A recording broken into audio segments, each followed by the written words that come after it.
পরীক্ষার শৃঙ্খলা বজায় রাখতে গিয়ে অশান্তির শিকার হল মল্লারপুরের টুরকু হাসদা লকসা হেমব্রম মহাবিদ্যালয়।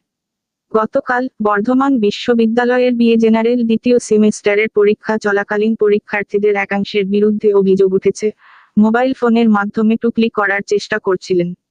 কলেজ কর্তৃপক্ষ তৎক্ষণাৎ হস্তক্ষেপ করে মোবাইল বাজেয়াপ্ত করে। এরপরই ঘটল চরম বিশৃঙ্খলা। অভিযোগ, পরীক্ষায় টুকলি করতে বাধা পেয়ে উত্তেজিত পরীক্ষার্থীদের একাংশ কলেজে ভাঙচুর চালায়। সিসি ক্যামেরার ফুটেজ ধরা পড়েছে কিভাবে পরীক্ষা কেন্দ্রের 2টি সিলিং ফ্যানের ব্লেড বেঁকিয়ে দেওয়া হয় এবং শৌচাগারের কল ভেঙে ফেলা হয়। এমনকি পাইপ থেকে কল চুরি হওয়ায় জল নষ্ট হচ্ছে অবিরাম। কলেজ কর্তৃপক্ষ জানিয়েছে, অভিযুক্তদের বিরুদ্ধে প্রয়োজনীয় ব্যবস্থা নেওয়ার জন্য বর্ধমান বিশ্ববিদ্যালয় এবং প্রশাসনের সঙ্গে যোগাযোগ করা হয়েছে। পুলিশ ইতিমধ্যেই সিসি ক্যামেরার ফুটেজ সংগ্রহ করে তদন্ত শুরু করেছে। এই ধরনের ঘটনা একদিকে যেমন শিক্ষা ব্যবস্থার শৃঙ্খলাকে প্রশ্নের মুখে দাঁড় করায়, তেমনি কলেজের সম্পত্তির সুরক্ষাও ঝুঁকির মধ্যে ফেলে দেয়। আসুন দেখে নিন সেই চিত্র। খবর বীরভূমের পর্দায়। বীরভূম মল্লারপুর থেকে নিজস্ব প্রতিনিধির রিপোর্ট। আপনি কি অতি স্বল্প মূল্যে বিজ্ঞাপন সম্প্রচার করতে চান?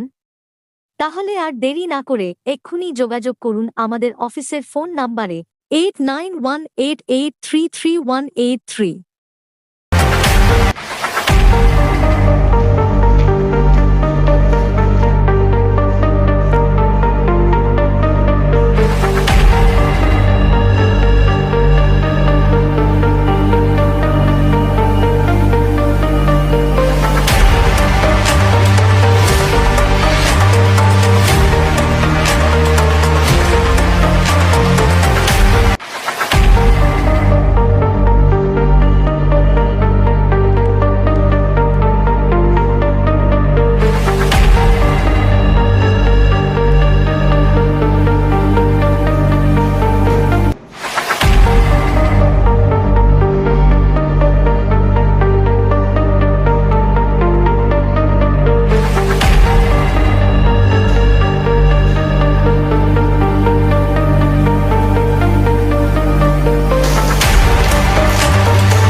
কি হয়েছে?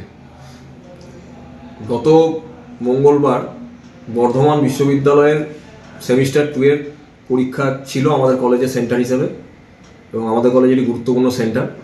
এই কলেজে সিউড়ি বিদ্যাসাগর কলেজের ছেলেমেয়েরা আসে এবং তারা পরীক্ষা দেয়। তো কিছু ছেলে তারা মঙ্গলবার বিকেল 5টা নাগাদ কিছু কল ভেঙে দেয় পরীক্ষার চলাকালীন, এবং 8টা কল ভেঙেছে, এবং তার সঙ্গে সঙ্গে 306 নম্বর রুমের 2টো ফ্যান ভেঙে দিয়েছে। তো ছাত্রছাত্রীদের যে অভিযোগ আছে যে মল্লারপুর কলেজের মানে সব ছাত্রছাত্রীদের সমস্ত জায়গায়, দেহের সমস্ত জায়গায় হাত ভরে তল্লাশি করা হয়েছে। না, এটা তো পুরো ভ্রান্ত অভিযোগ। আমাদের টিচাররা কখনোই এরকম করে না, কারণ আমাদের টিচাররা যথেষ্ট কোঅপারেট করে ছাত্রছাত্রীদের সঙ্গে, খুব ভালোভাবেই তারা পরীক্ষা নেয়। ওরা যে কোনো এটা সমস্যা অভিযোগ হয় না। করছে আমরা অভিযোগটা মিথ্যা অভিযোগ, আমার কাছে এরকম কোনো তথ্য নেই। দেহের বিভিন্ন অংশে হাত না, এরকম কোনো তথ্য নেই, আমি দায়িত্ব নিয়েই বলছি। তো এই ভাঙচুর কেন হলো, কি মনে হয়? ভাঙচুর হওয়ার একটাই কারণ, সেটা হচ্ছে যে তারা নকল করছিল এবং প্রচুর পরিমাণে তাদের কাছ থেকে কাগজ পাওয়া গেছে, এবং সেই কাগজগুলোকে আমাদের যারা ইনভেস্টিগেটররা ছিলেন কলেজে ক্লাসে, তারা সেগুলোকে বের করে দিয়েছিলেন, ড্রেন আউট করে দিয়েছিলেন। আর কিছু মোবাইল নিয়েও তারা ঢুকেছিল, সেই নিয়েও তর্কাতর্কি হয়, কারণ আপনারা জানেন যে মোবাইল নিয়ে পরীক্ষা কেন্দ্রে ঢোকা যায় না, ইউনিভার্সিটির যে রুলস আছে। তো সেই মোবাইলটাও আমাদের যারা ইনভিজিলেটের দায়িত্বে ছিলেন তারা মোবাইল নিয়েছিলেন এবং বাজেয়াপ্ত করেছিলেন। সেই রাগ থেকে তারা এগুলো করেছে। গত বছর এরকম ঘটনা ঘটেছিল। আমি সিউড়ি বিদ্যাসাগর কলেজের প্রিন্সিপাল স্যারের সঙ্গে কথা বলেছিলাম গতদিন, তাকে বলেছিলাম এই ব্যাপারে উচিত ব্যবস্থা নিতে। তো তিনি বলেছিলেন যে দেখছি ব্যাপারটা। কি নাম স্যার আপনার? আমার নাম অধ্যাপক ডক্টর সুমন মুখোপাধ্যায়। আমি এখন ভারপ্রাপ্ত অধ্যক্ষের দায়িত্বে আছি।